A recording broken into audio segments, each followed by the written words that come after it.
These are 100% compostable and recyclable soccer goals. Our children want to play soccer, and to do that we need soccer goals.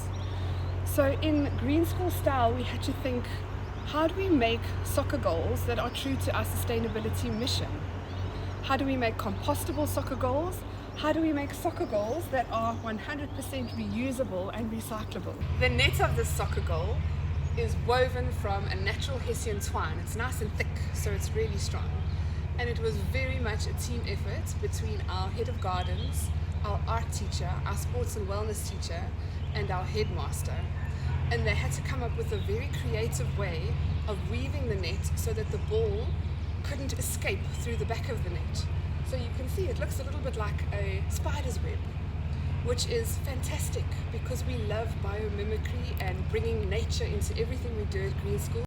So we're trying to work out how to weave a net, and it's been such an interesting mathematical problem to solve.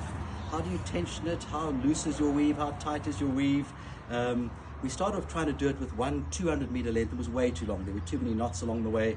Now we're trying it in different sections. Then we came up with this idea of having these little sort of tensioners in the middle so we can see where our weave is too tight or too loose or where the gaps are. And it's problem solving 101. It's Green School learning in action. The art teacher had to step in at a stage and help with the look and the practicality of the soccer goal.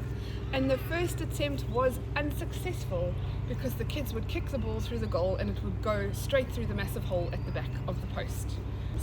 What happens to this specific soccer goal at the end of its life?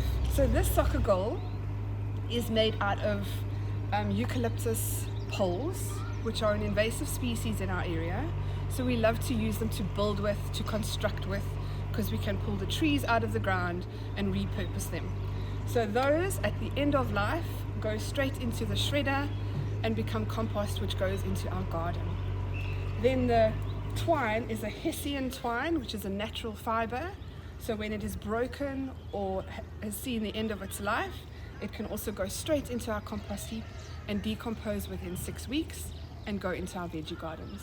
The only thing that is not compostable on this soccer goal are the nuts and bolts that are used to fasten it. But these are stainless steel nuts and bolts, so we can take these apart and reuse them when we make the next soccer goal or for something else that we need to make for the school. We love to use the soccer goal as an example of how we approach sustainability at Green School because it encompasses the natural materials, the recyclability, as well as the community it takes and the time it takes to create something that treads lightly on the earth.